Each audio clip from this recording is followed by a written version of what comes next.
At 3:00 the morning, power reveals its true shape. Not in boardrooms, not in courtrooms, not even at the head of a long mahogany table surrounded by loyal men. Power shows itself in the moment of panic, when there is nowhere left to run and only one number left to dial. In 1957 New York, Frank Costello had reached that moment. For decades, he had ruled without shouting, without spectacle, without blood on his hands. Judges listened to him. Politicians returned his calls. Police knew when to look away. His authority didn't come from violence. It came from structure, from predictability, from making the city work smoothly for everyone who mattered. And yet, in the darkest hour of his life, that entire system failed him. Because when the bullet came, it didn't just tear through flesh. It shattered an illusion, the belief that intelligence alone could keep a man safe forever. Suddenly, the alliances that once protected Costello became liabilities. The networks he built were too visible. The places he trusted were too obvious. Every familiar refuge was now a trap. And so, the most powerful figure in organized crime found himself facing a truth few at the top ever admit. When the rules break, the system offers no shelter. That was when Costello did something unthinkable. He didn't reach for his soldiers. He didn't appeal to rival families. He didn't call in political favors. Instead, he reached beyond the Italian underworld entirely, toward a territory the Mafia had learned carefully not to disturb. Harlem was not neutral ground. It was something far more dangerous, independent ground. And at the center of that independence stood Bumpy Johnson, a man who never needed permission to rule his streets. What followed was not an act of mercy. It was not charity. It was not desperation. It was strategy. A decision that would quietly redraw the boundaries of power in New York without a single public shot fired. To understand why that call changed everything, you have to understand one brutal reality of the underworld.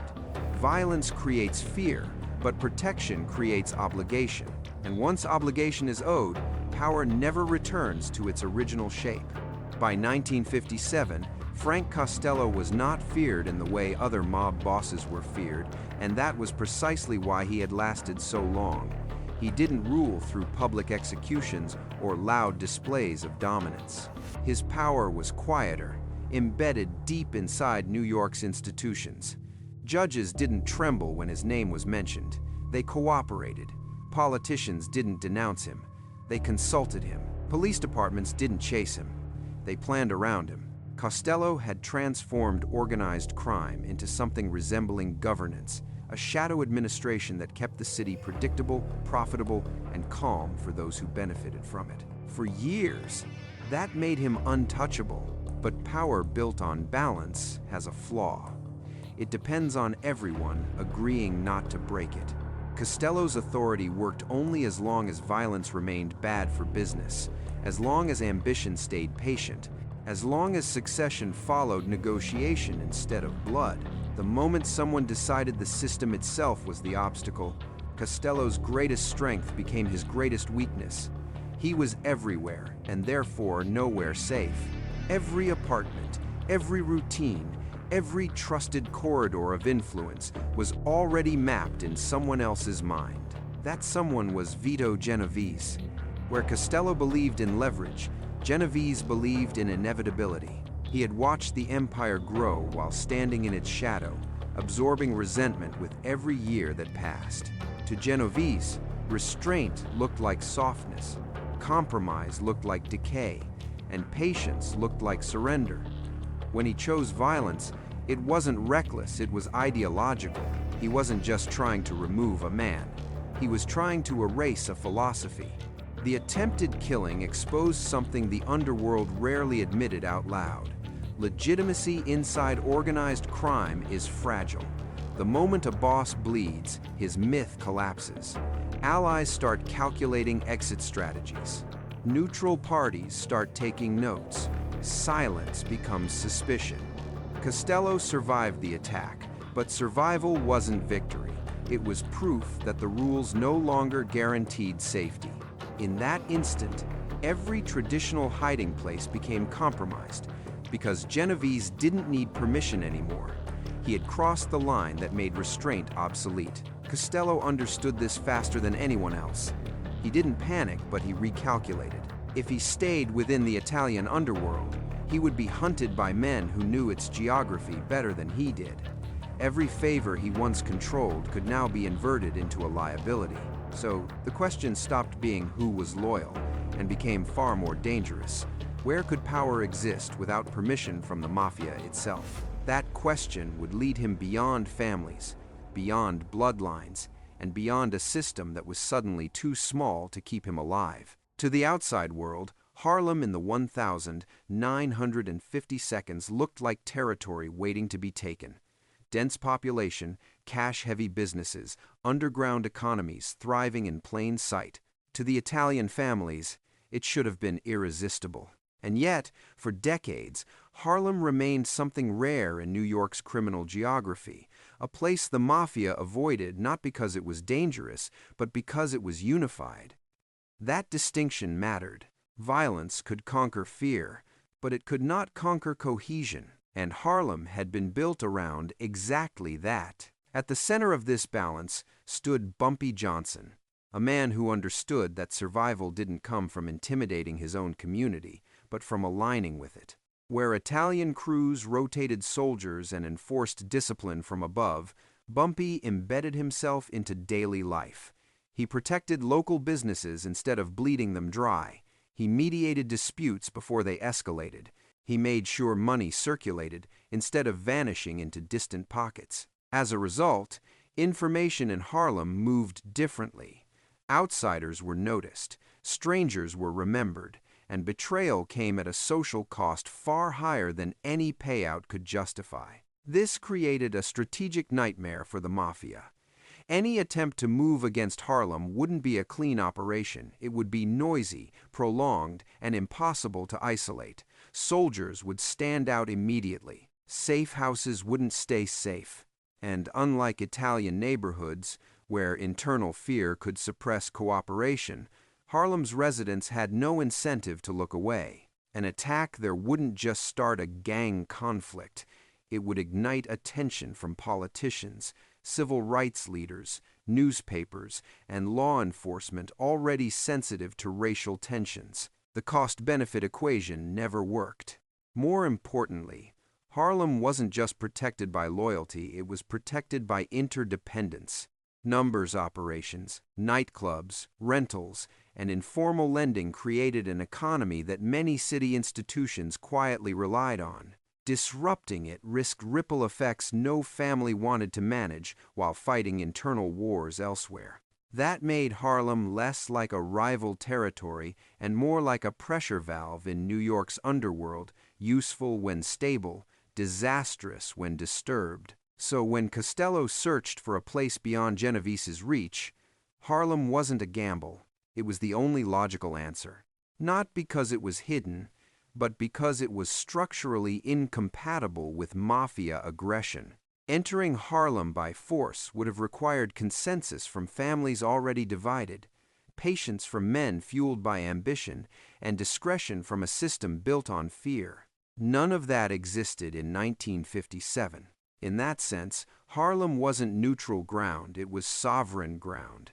And by stepping into it, Costello wasn't just seeking protection. He was acknowledging, perhaps for the first time, that there were forms of power in New York the Mafia did not control and could not afford to provoke. When Frank Costello picked up the phone in the middle of the night, he wasn't asking to be saved. He was deciding where the next phase of the war would be fought. That distinction mattered. In the Mafia world, panic gets men killed quickly. Calculation keeps them alive just long enough to change the outcome. Costello understood that the moment the bullet missed, the conflict shifted from violence to perception. Whoever controlled the narrative of survival would control the next step. By not calling his own people, Costello sent a silent signal. The traditional chain of command was no longer secure. Anyone inside the Italian system could be pressured, flipped, or eliminated. Trust had become a liability. Harlem, by contrast, operated outside those pressures. No commission votes applied there. No bloodline politics mattered there. And most importantly, no Italian soldier could move freely without immediately standing out. Reaching beyond the system wasn't weakness, it was insulation. For Bumpy Johnson, answering that call was equally calculated. Accepting Costello didn't mean choosing sides in a family dispute. It meant repositioning Harlem from a tolerated exception to a strategic necessity. By sheltering a man everyone else wanted gone, Bumpy transformed his territory into a bottleneck. As long as Costello was alive and unreachable, every ambitious move by his enemies stalled. The search itself made them look disorganized. The longer it dragged on, the clearer it became that force alone couldn't solve the problem. This is where the psychology of power flipped. Genovese needed Costello dead to legitimize his claim, but killing him became impossible without escalating into chaos. Costello, hidden yet visible through rumor, became a symbol of unresolved authority. He didn't need to speak publicly. His absence did the talking. Every day he stayed alive was another day. Genovese looked like a man chasing shadows. Meanwhile, Bumpy gained something far more valuable than gratitude. He gained leverage without exposure. Harlem didn't declare allegiance. It simply refused to cooperate with the outcome Genovese wanted. That forced the rest of the underworld to confront a problem it hated acknowledging. There were limits to Italian power in New York, and those limits had names, neighborhoods, and consequences. The brilliance of the move lay in its restraint. No announcements, no threats, no negotiations yet. Just silence, patience, and controlled visibility. Costello didn't hide to disappear. He hid to reshape the conditions under which the next decision would be made. And Bumpy didn't protect him to make peace. He protected him to ensure that when peace came, Harlem would already be sitting in the room whether invited or not. The longer Frank Costello remained alive but unreachable, the more dangerous the situation became not for him, but for the structure that governed organized crime itself. The Mafia depended on predictability. Conflicts were meant to be resolved quietly, hierarchies adjusted behind closed doors, and transitions managed without drawing attention from the outside world. What was happening in 1957 broke that rhythm. A sitting power figure had survived an internal attack, vanished into territory beyond reach, and refused to be finished off. That limbo was unsustainable. This is where the logic of the system kicked in. Open warfare would have invited federal pressure at the worst possible time. Prolonged instability threatened money flows that crossed family lines. And most unsettling of all, a non-Italian power broker was now shaping outcomes without ever issuing an order. That reality left the families with only one option: contain the damage by formalizing it. The emergency gathering of the commission was not an act of confidence. It was an admission that the old rules no longer guaranteed control. What mattered most was not who sat where or who raised their voice. It was the precedent being set. Costello's survival reframed the conflict from a personal rivalry into a philosophical one. One side argued that violence was an acceptable shortcut to leadership. The other argued that stability, even enforced stability, was worth more than dominance. By forcing the issue into a formal setting, Costello shifted the question from who is stronger to what kind of organization are we becoming. That distinction allowed men who feared Genovese's ambition to oppose him without appearing weak. And then there was Harlem's presence, subtle but undeniable. No declaration was made, no seat was claimed. Yet everyone in the room understood the implication. A man had survived because Harlem chose to protect him. That fact alone redefined territorial reality. The Mafia didn't absorb Harlem. It acknowledged it, not as an equal family, but as a factor that could no longer be ignored or bypassed. From that moment on, any plan involving expansion, enforcement, or retaliation had to account for boundaries that were not written into Mafia law, but were just as binding. The compromise that emerged looked like resolution on the surface. Leadership shifted. Violence was restrained by procedure. Order was restored. But underneath, something fundamental had changed. Power was no longer confined to bloodlines or tradition. It now included who could interrupt the system without destroying it. Costello preserved his life by stepping back. Genovese gained authority but inherited limits. And Harlem secured recognition without ever asking for permission. In trying to save itself, the Mafia had done something it rarely intended. It had rewritten its own rules under pressure. And once rules bend for survival, they never return to their original shape. On paper, the outcome looked simple.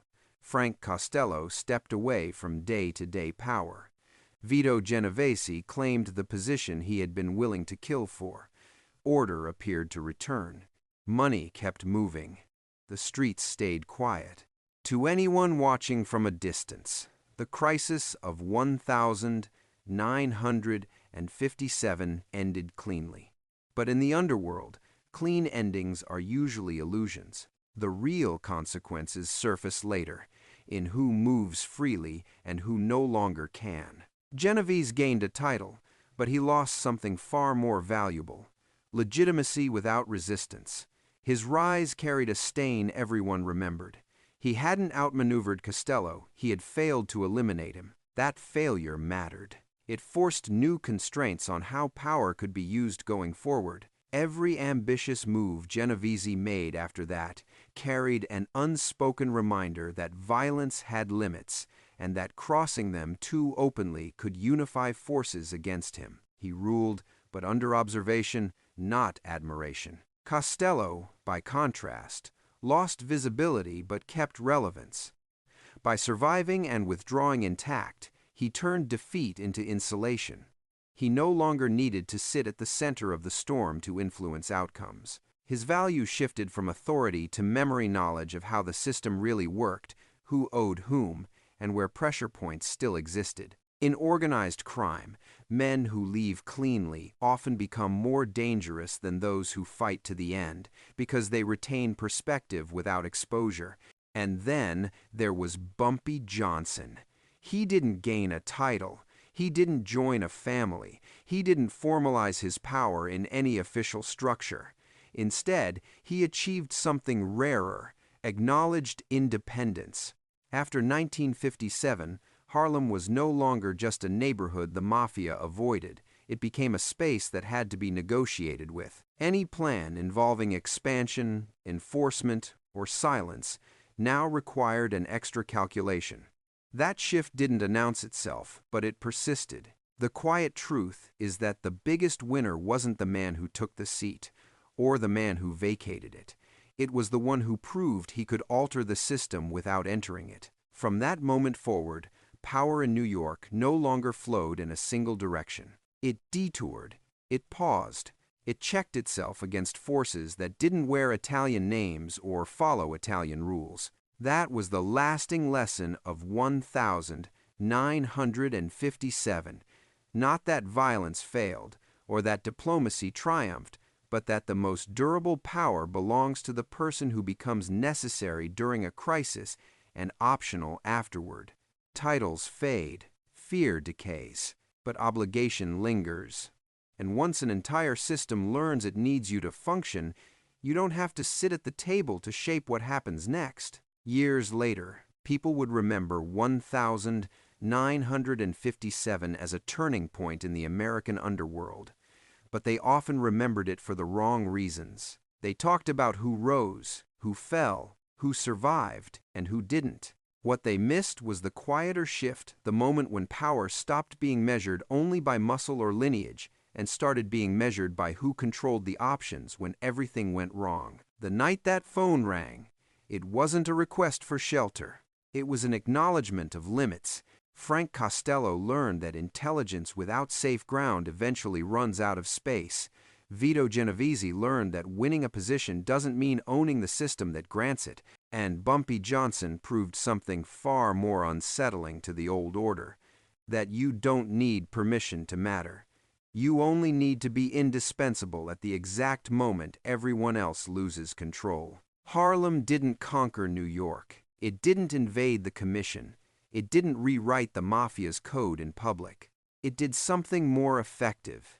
It forced the most powerful criminal organization in the country to recognize a boundary it couldn't cross without breaking itself. From that point on, power in the city carried a new rule unwritten, but deeply understood. You could dominate neighborhoods, you could intimidate rivals, but you could not ignore the places where loyalty ran deeper than fear. That's why the call at 3 in the morning still matters. Not because of who made it, but because of what it revealed.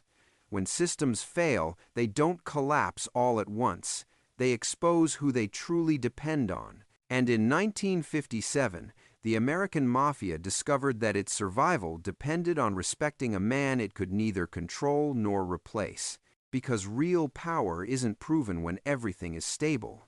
It's revealed when the bullet misses, the system panics, and only one door is still open.